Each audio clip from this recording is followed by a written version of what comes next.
हाय सभी मित्र, कैसे हैं दोस्तों। हम जल्द ही आपको बायोलॉजी की डेली क्लास कराएंगे, क्योंकि अभी थोड़ा सा सीटेट की प्रिपरेशन चल रही है, उसकी क्लासेस चल रही है, उसमें हम थोड़ा बिजी हैं। और जल्द ही फिर हम डेली आपको बायोलॉजी की क्लास कराया करेंगे। हमारा जो टारगेट रहेगा GIC, LT, TGT, PGT, KVS, PGT, biology target रहेगा हमारा बायोलॉजी। और आज हमने बायोलॉजी में दूसरी क्लास ली है, विषाणु की वायरस की दूसरी क्लास ली है। एक क्लास हमने पहले करा दी है, उसमें भी बहुत महत्वपूर्ण प्रश्न रहे थे। अब दूसरे प्रश्न में बात कर लेते हैं। दूसरी क्लास आपकी, इस क्लास को मिस मत करना। जो भी नए विद्यार्थी हैं हमारे, या जो भी नए हमारे मित्र हैं, देखिए पहला प्रश्न आपका, पादप जो विषाणु है जिसमें डीएनए पाया जाता है वह क्या है। अगर जो पादप विषाणु है जिसमें अगर हम डीएनए की बात कर लेते हैं, डीएनए पाया जाता है, पादप विषाणु जिसमें डीएनए पाया जाता है। ये चारों पादप विषाणु को वायरस दे रखे हैं, एक में डीएनए पाया जाता है, बाकी सब में आरएनए पाया जाता है। बात कर लेते हैं कैलिमोवायरस या टैबोकोमोजो वायरस या पोटाटोमेजो वायरस या पाउल्स वायरस। अगर हम जिसमें डीएनए पाया जाता है उसकी बात कर लेते हैं, तो जो डीएनए पाया जाता है आपका ए ऑप्शन सही है। इसके अंदर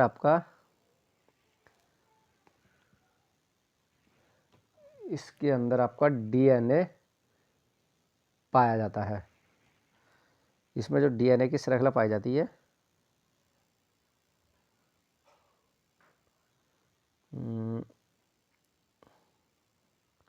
डीएनए की श्रृंखला, ये ए ऑप्शन सही है इसका आपका, जिसमें आपका डीएनए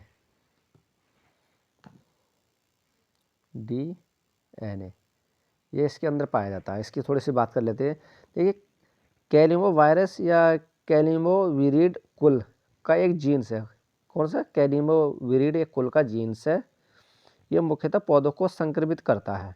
कौन सा? कैलिमो वायरस पौधों को संक्रमित करता है, जिसमें डीएनए का दोहरा गुणसूत्र, जिसमें डबल स्ट्रैंड डीएनए बोलते हैं, दोहरा गुणसूत्र पाया जाता है, डबल स्ट्रैंड डीएनए पाया जाता है। इसके अंतर्गत आने वाला जो प्रमुख आपका वायरस है कैलीफ्लावर मोज़ेक वायरस। इसमें आने वाला जो प्रमुख वायरस कौन सा? आपका कैलीफ्लावर मोज़ेक वायरस है, इसके अंतर्गत आता है। नेक्स्ट प्रश्न आपका,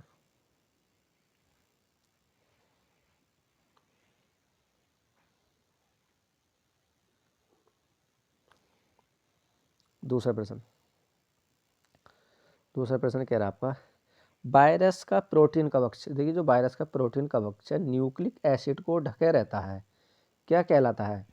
वायरस का जो प्रोटीन कवच है जो न्यूक्लिक एसिड को ढका रहता है, क्या प्लाज्मिड या कैप्सिड या बैक्टीरिया और ये बोरियन? सभी को मालूम होगा, ये हमने रिपीट करा दिया है। देखिए जो हमारा जो वायरस होता है, जो वायरस में क्या होता है, न्यूक्लिक वायरस के में क्या आता है, वायरस में आपका डीएनए या आरएनए दोनों का हो सकता है। जो आप अगर उसकी बात करें एचआईवी, तो उसमें आपका आरएनए से बना होता है, आरएनए से, ये आपका आरएनए का होता है। अगर इसकी बात करें तो देखिए जैसे आपका ये वायरस है, ये हमने ये वायरस बना दिया, और उसके जो न्यूक्लिक एसिड है जो बाहर की परत है, जो न्यूक्लिक एसिड को ढका रहता है, जो न्यूक्लिक एसिड है इसको हमारा ये जो बार आपको ढका रहता है, इसका आपका क्या होता है ढका है, जो आपका कैप्सिड। इसका बी आंसर ठीक है, कैप्सिड। देखिए विषाणु के न्यूक्लिक एसिड जो क्या है, एसिड प्रोटीन, और ये कवच काय की होती है, ये वाली जो कवच होती है ये वाली प्रोटीन की होती है, ये प्रोटीन की कवच होती है, या कवर बोलो प्रोटीन, ये क्या है, प्रोटीन की कवच होती है। प्रोटीन से कवच से ढके होते हैं, जिसे हम कैप्सिड भी कहते हैं, और इसको हम क्या बोलते हैं, कैप्सिड भी कहते हैं। और ये क्या होते हैं, प्रोटीन के होते हैं, प्रोटीन के, ये प्रोटीन के होते हैं। और जैसे हम कैप्सिड कैस्मोमियर भी कहते हैं इसको, कैप्सिड या कैस्मोमियर भी मिलकर बना होता है, कैप्सिड और कैप्सोमियर से बना होता है ये। नेक्स्ट तीसरा प्रश्न आपका, तीसरा प्रश्न कह रहा है कि वायरस का जो कैप्सिड किसका बना होता है। देखिए फिर रिपीट हो गया, जो वायरस का जो कैप्सिड होता है हमारा किसका बना होता है, सेलुलोज का, प्रोटीन का, या म्यूकोप्रोटीन का, स्टार्च का। अगर हम बात कर लें कि जो वायरस होता है हमारा, वायरस का जो कैप्सिड होता है बाहर की, जो जैसा हमारा ये वायरस मान लो, इसको वायरस मान लो, इसकी जो बाहरी जो परत होती है किसकी बनी होती है, तो बात कर लेते हैं।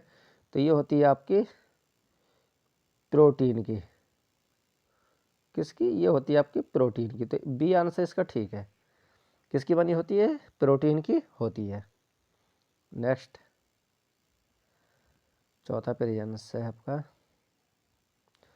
प्रश्न कह रहा है कि प्रियांश क्या है? प्रियांश क्या है? एक संक्रमण प्रोटीन है, या संक्रमण आरएनए है, संक्रमण डीएनए है, संक्रमण जेड डीएनए है? तो क्या है? अगर हम प्रियांश की बात करें तो ये प्रियांश क्या है आपका? एक संक्रमण प्रोटीन है। तो इसका ए आंसर ठीक है, क्योंकि इसके बारे में जान लेते हैं थोड़ा सा। देखिए, प्रियांश एक संक्रमण प्रोटीन्स होता है। क्या होता है? संक्रमण प्रोटीन्स होता है। ये सूक्ष्मतम प्रोटीन अणु जैसा रोगात्मक, और प्रोटीन का होता है, प्रोटीन अणुओं का होता है ये प्रोटीन अणु क्या होते हैं आपके? प्रोटीन अणु का होता है ये। बात कर लेते हैं इसके। प्रोटीन अणु का होता है ये, और रोगात्पादक की क्षमता रखता है। इनका जो संश्लेषण होता है मस्तिष्क की कोशिकाओं के जीनोम में उपस्थित जीनोम में नियंत्रण करता है। इसी से कुछ देखिए, जो प्रियांश है आपका, ये किसके लिए हानिकारक होता है इसकी बात कर लेते हैं। किसके लिए हानिकारक होता है? देखिए, गायों में ये पागलपन का रोग करता है। ये गायों में क्या करता है? गायों में पागलपन का रोग कर देता है। और मनुष्य में इसे हंसी रोग अर्थात कूल रोग भी कहते हैं। एक जो आपका डेमेनिशिया तथा कंपनशील लकवे अर्थात पार्किंस रोग प्रियांश के कारण ही होता है। देखिए, इसमें जो प्रियांश के कारण क्या होता है, देखिए, एक तो होता है कंपन, जो व्यक्ति का कंपनशील होता है, जो व्यक्ति कांपता है इससे। क्या है? कंपनशील मार्कर भी नहीं चल रहा। या लकवे अर्थात या पार्किंस, ये प्रियांश के कारण ही होता है। मनुष्य में जैसे लकवा की बीमारी का समस्या, जैसे लकवा गिर जाता है या शरीर कांपने लगता है, तो किसके कारण होता है? ये प्रियांश के कारण होता है। और ये मनुष्य में हंसी का भी होता है। कभी कभी मनुष्य हंसते ही रहता है। और ये गायों में पागलपन का रोग, और ये गायों में पागलपन का रोग कर देता है। बात कर लेते हैं इसके। देखिए, प्रियांश आधारित रोग पर रिसर्च के लिए 1976 में इसकी रिसर्च तो हुई थी। 1976 में हुई थी ये। 1976 में डीसी, कौन थे? डीसी सब वैज्ञानिक थे। डीसी, जो डीसी प्रियांश शब्द की खोज, अगर हम यानी कि डीसी गंजेडूस को नोबेल पुरस्कार से नवाजा गया था। इनको नोबेल पुरस्कार से नवाजा गया था। और ये प्रियांश शब्द की खोज, अगर इसकी जो प्रियांश की बात कर रहे थे, इस प्रियांश की खोज कब हुई थी? जो प्रियांश जो शब्द है, इसकी खोज हुई थी 1982 में। 1982 में इसकी खोज हुई थी। और ये स्टैनली ब्रूजर को द्वारा, किसके? स्टैनली ब्रूजर के द्वारा। कौन है ये? स्टैनली ब्रूजर है आपके। स्टैनल के द्वारा हुई थी।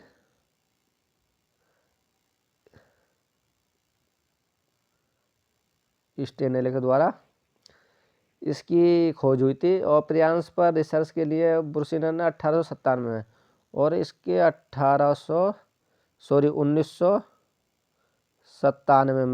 1997 में नोबेल पुरस्कार मिला था इस पर। प्रियांश की वायरस या शब्द जो भी है, इस पर 1997 में पुरस्कार भी मिला था। नेक्स्ट प्रश्न, पांचवा प्रश्न आपका। पांचवा प्रश्न कह रहा है आपका कि निम्नलिखित में से कौन सा प्रोकैरियोटिक और ना एक यूकैरियोटिक है? अगर हम बात करें तो क्या नहीं है? आसियोलोटेरिया, या टीएमबी, या खमीर? तो अगर हम इसकी बात करें तो क्या आपका? टीएमबी। बी आंसर सही है। क्या आपका? टीएमबी, जिसे हम बोलते हैं तंबाकू वायरस। टी एम और आपका ये बी, तंबाकू वायरस है आपका,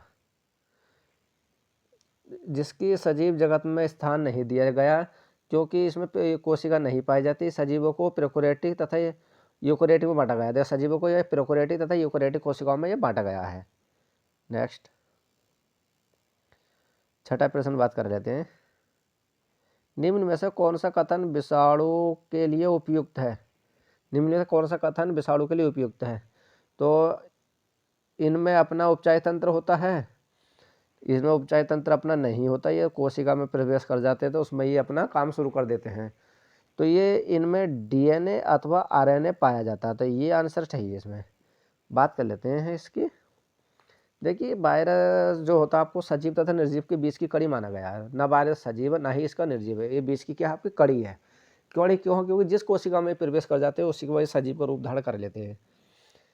इनमें अपना उपचार तंत्र नहीं होता, इनमें अपना उपचार तंत्र नहीं होता है, अतः ये प्रतिजैविक से नष्ट नहीं किया जा सकता। ये अविकल्पी परजीवी होते हैं। वायरस में डीएनए तथा आरएनए दोनों में से केवल एक न्यूक्लिक अम्ल पाया जाता है, दोनों में से केवल एक न्यूक्लिक अम्ल पाया जाता है। अगर हम एचआईवी वायरस की बात करें तो उसमें आरएनए पाया जाता है।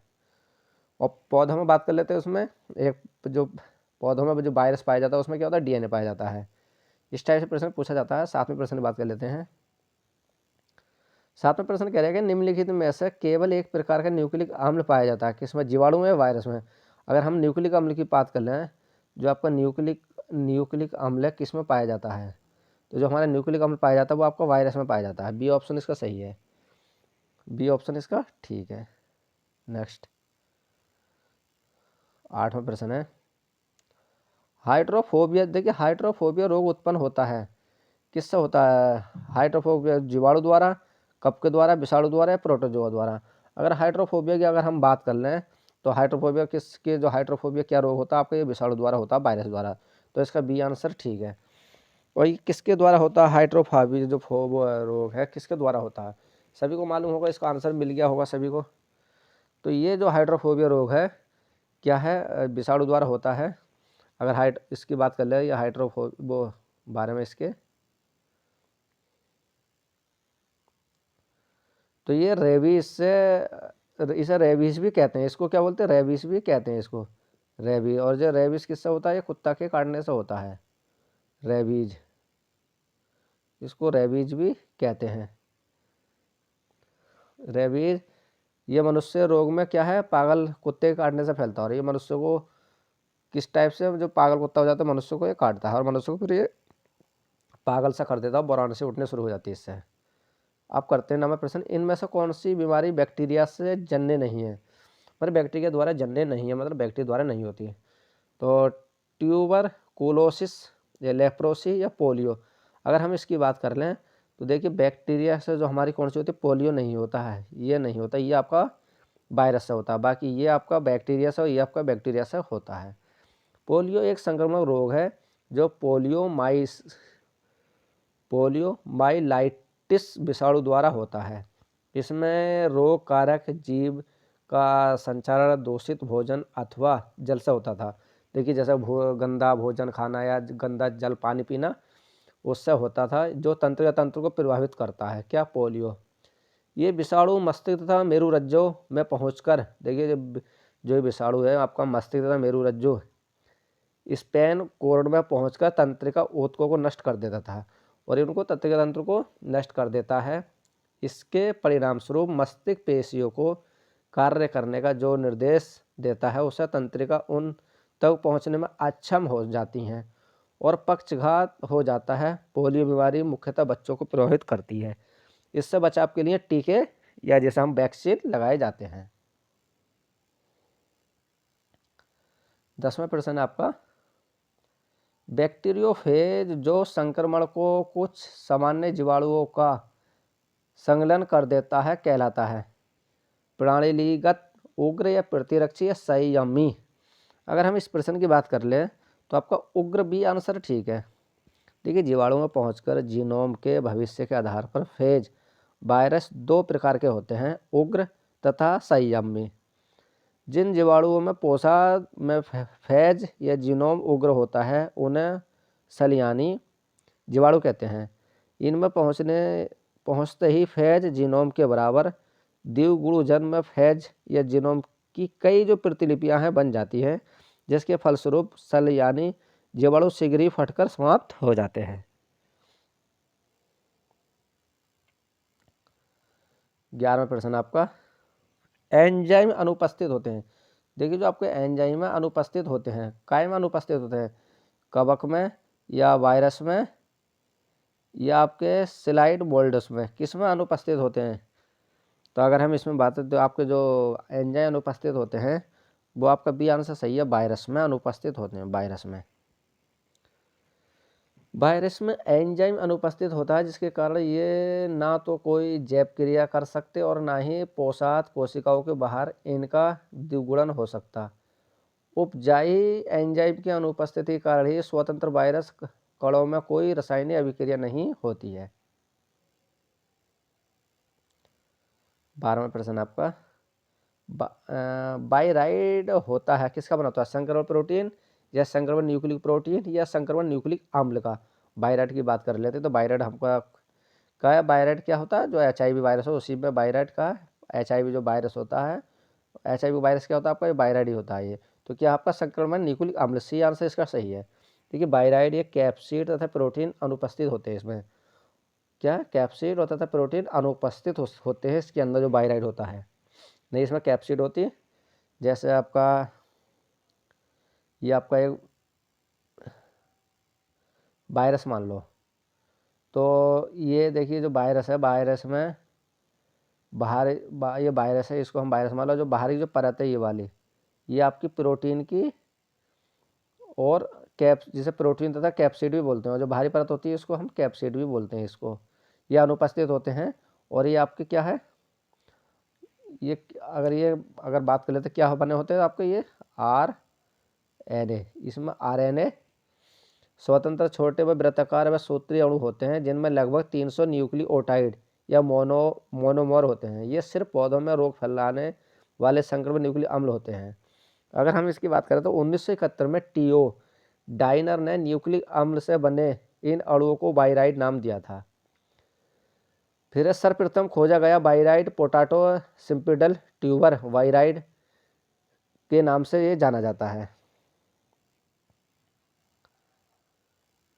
13वां प्रश्न आपका, म्यूटेशन की क्रिया विषाणु में सर्वप्रथम देखी गई थी, डेलब्रुक में या डेलब्रुक व लूलिया में या फस्चर में, तो किस में देखी गई थी, डेलब्रुक में देखी गई थी। तो इसका ए आंसर ठीक है, क्योंकि विषाणु में म्यूटेशन क्रिया को सर्वप्रथम डेलब्रुक ने 1938 में देखा था। और इन्होंने कब देखा था, 1938 में। कौन थे ये एक क्या थे, वैज्ञानिक थे, ये साइंटिस्ट थे, कौन थे, वैज्ञानिक थे।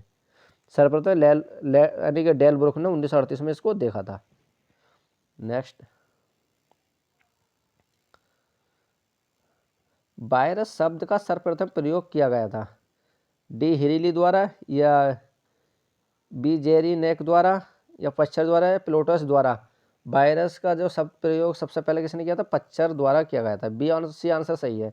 वायरस शब्द का जिसका अर्थ है कि विष या जहरीला, इसका अर्थ अगर हम इसकी बात कर लेते हैं, ये क्या होता है आपका, विष, क्या है आपका, विष है या आपका जहरीला। वायरस का हम बोलते हैं क्या है आपका, जहरीला, जहरीला।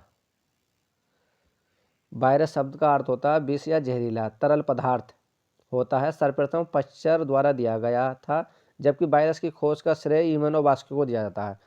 इम्यूनोवास्की को वायरस का श्रेय जाता है। 15वां प्रश्न आपका, इनके द्वारा पादप विषाणु सर्वप्रथम क्रिस्टलीय रूप में पृथक किया गया तथा न्यूक्लियो प्रोटीन जैसा माना गया। इवानोवास्की या स्टेनेले, देखिए इनके द्वारा विषाणु यानी कि जो विषाणु है सर्वप्रथम क्रिस्टल रूप में पृथक किया गया, न्यूक्लिक प्रोटीन जैसा माना गया। तो किसको, स्टेनेल द्वारा। तो बी आंसर सही है, स्टेनेले।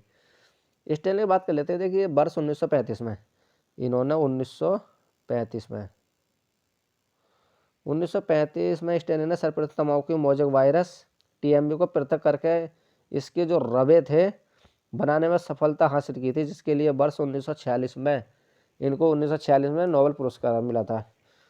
और 1946 में नोबेल पुरस्कार मिला था। इनके द्वारा तैयार किए गए रवों में तंबाकू में मोजक रोग उत्पन्न करने की पूरी क्षमता थी, जिससे यह सिद्ध हो गया कि वायरस सजीव नहीं वरना निर्जीव कण होते हैं जो सजीव कोशिकाओं को संक्रमित करते हैं। और ये सजीव पदार्थों के संयोजन में भाग लेने वाले कण मुख्यतः न्यूक्लिक अम्ल तथा प्रोटीन अर्थात न्यूक्लिक प्रोटीन के बने होते हैं। इसकी आनुवांशिक सामग्री एक सूत्रीय RNA की होती है, एक सूत्रीय की RNA की होती है। 16वां प्रश्न आपका, कि MB की आनुवांशिक सामग्री होती है गुणसूत्र द्वारा, DNA द्वारा, RNA द्वारा, उपयुक्त में से कोई नहीं। तो अगर हम इसकी बात करें काय के द्वारा होती है तो ये होती है आपका RNA। सी आंसर इसका ठीक है। देखिए आपका ये UPPCS ये आपका LT ग्रेड में आया था 2018 में। ये LT में पूछा था, GIC LT ग्रेड में 2018 में ये प्रश्न पूछा गया था। ये प्रश्न होता है देखो वो TMB की अनुवांशिक सामग्री किसकी होती है? RNA की। तम्बाकू की जो आपकी होती है तो RNA की होती है ये। 17वां प्रश्न आपका, विषाणु वायरस को सर्वप्रथम क्रिस्टल रूम में प्राप्त करने का श्रेय किसको जाता है? लुई पच्चर को, या इवानोवास्की को, या आपका एस लूरिया को, या डी आंसर है आपका WM स्टेनेलो को। तो इसका आपको डी आंसर ठीक है। डी आंसर ठीक है।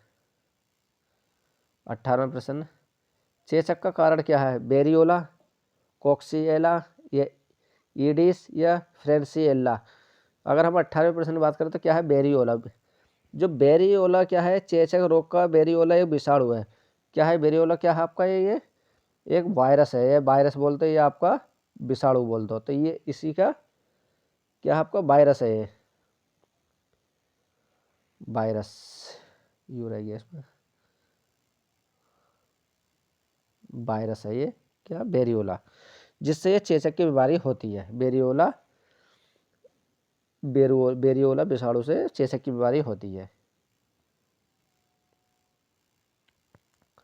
19वां प्रश्न है, द्विस्तंभीय RNA। देखिए द्विस्तंभीय RNA पाया जाता है स्मॉल वॉक्स विषाणु में, या वुड ट्यूमर विषाणु में, या टोबैको मोजक विषाणु में, इन्फ्लूएंजा विषाणु में। तो अगर हम बात करें तो टू वुड ट्यूमर विषाणु में, बी आंसर सही है। ये आपका UPPCS LT ग्रेड 2000 परीक्षा 2018 में पूछा गया था ये प्रश्न भी। ठीक है, द्विस्तंभीय RNA क्या होता है? इसकी हम बात कर ले, द्विस्तंभीय RNA क्या होता है? देखिए टू ड्यूमर वायरस एक अकशेरुकी और पादप विषाणु है। ये संयुक्त राज्य अमेरिका में पाया जाता है। ये फाइटोरियो वायरस वंश का रियोविरिडी परिवार से संबंधित है। इसके जीनोम में लगभग 2500 वॉस पेयर क्षारक युग्मक पाए जाते हैं। इसका अनुवांशिक पदार्थ द्विस्तरीय RNA में स्मॉल वॉक्स विषाणु में द्विस्तंभीय DNA, जबकि टोबैको मोजक विषाणु में इन्फ्लूएंजा विषाणु में एकल स्तंभीय RNA पाया जाता है।